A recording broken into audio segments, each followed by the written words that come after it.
Assalamualaikum warahmatullahi wabarakatuh. Hello everyone, my name is Winda Raudutujana with my student number is A1B224037. Today I would like to present my TESOL curriculum project entitled Basic English Communication for Grade 7 student.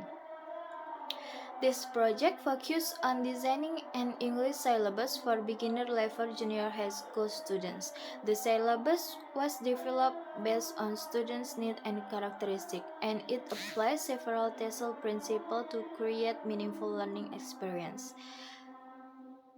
Through this presentation, I will explain the background of the project, the need analysis, learning objective, content selection, learning activities, assessment design, and the final syllabus that was developed.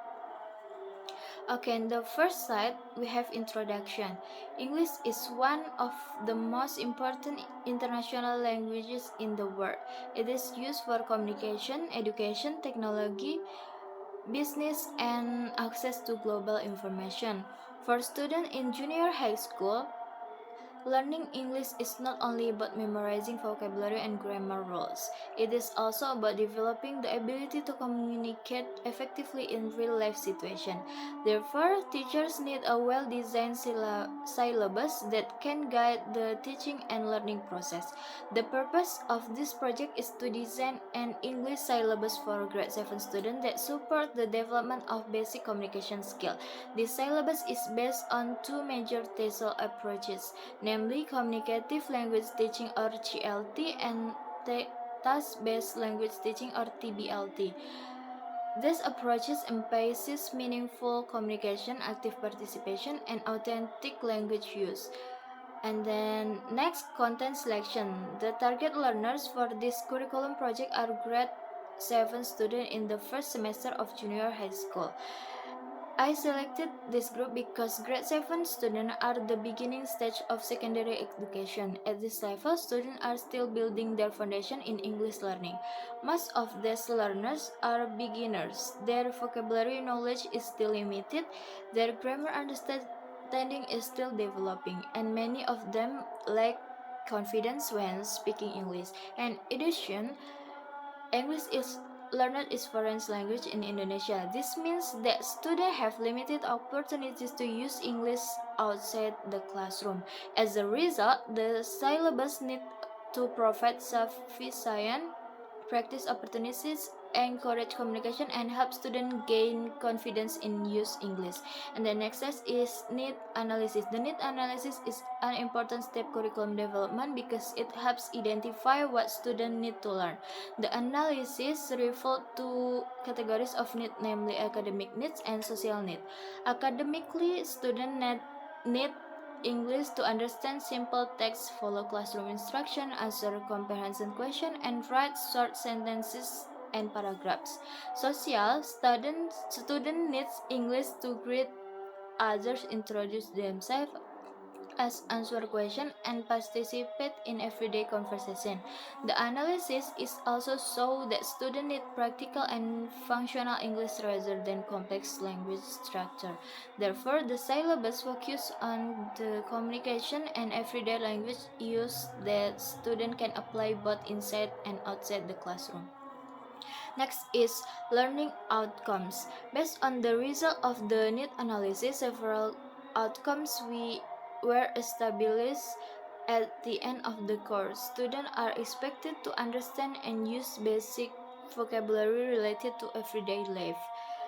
They should be able to communicate for social purposes such as introducing themselves, greeting others, and asking simple questions. Students are also expected to understand simple oral and written and identify important information for those texts.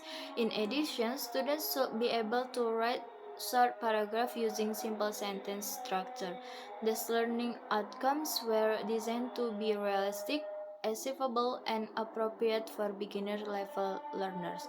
Okay, next set is competencies. The syllabus focuses on three important competencies. The first competency is linguistic competence. This competency involves student knowledge of vocabulary, grammar, sentence structure, and language forms. Example include the use pronouns, the verb to be, and simple present tense.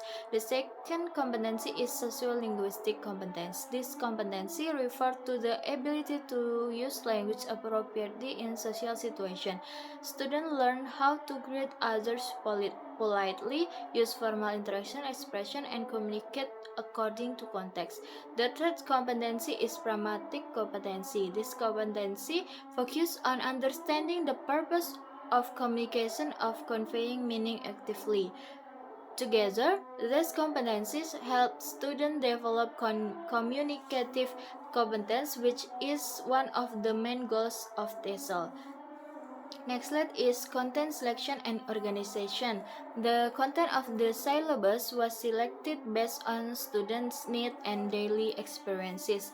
The topics include greetings and leave taking, self-introduction, family, friends, and daily activities, hobbies and interests, school life, descriptive text, everyday conversation.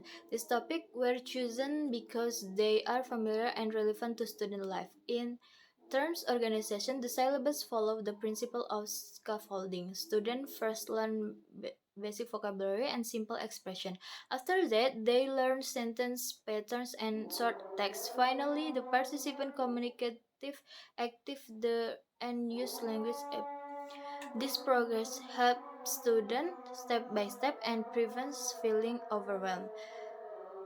Learning activities. To support learning several communication, learning activities were designed for speaking. Students participate in introduction, role play, and activities where they describe family members. For listening, students complete tasks such as listen and identify and listen and draw.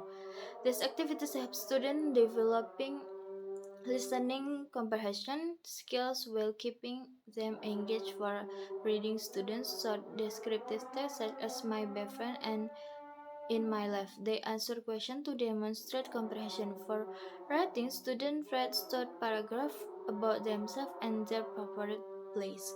These activities encourage active participation, meaningful communication, and integration for language skill. And then next slide we have assessment design.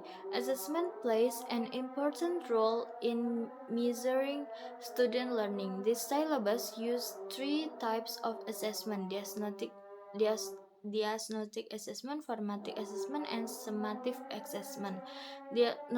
Diagnostic assessment conduct at the beginning of the course to identify student initial learning needs. Formative assessment is conducted throughout the learning process. Example include role play, discussion, worksheet, and classroom observation. Summative assessment is conducted at the end of the course to evaluate student achievement of learning outcomes. Student complete speaking, listening, reading, and writing tasks to demonstrate their overall language proficiency. This assessment system provides a balanced approach to evaluating learning process and achievement.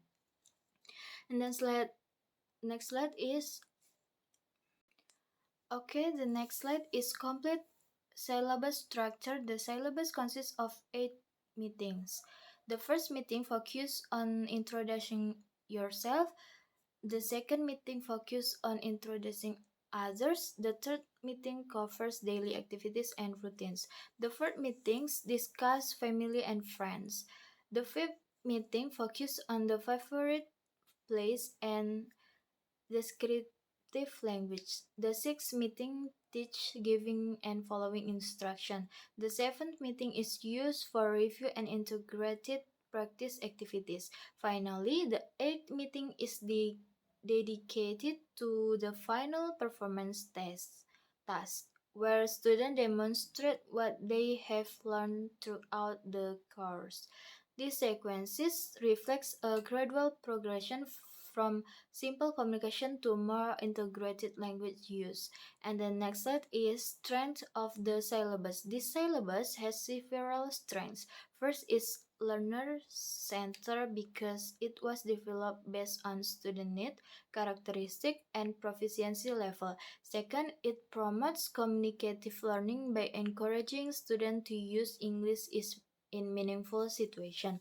third is integrates the four language skill listening, speaking, reading, and writing. Fourth, scaffolding supports gradual learning by providing assistance at the beginning and reducing support over time. Finally, contextual learning connects classroom activities with student real-life experiences. This principle helps create an engaging, meaningful, and effective learning environment. And then last slide, conclusion. In conclusion, InTESOL curriculum project was designed to support grade 7 beginner learners in developing basic English communication skill. The syllabus was developed through a system process that included need analysis, learning objective, content selection, learning activities, assessment design, and syllabus development. The final syllabus addresses both academic and social communication needs while incorporating important TESOL principles such as CLT and TBLT, learner-centered learning, scaffolding, and contextual learning.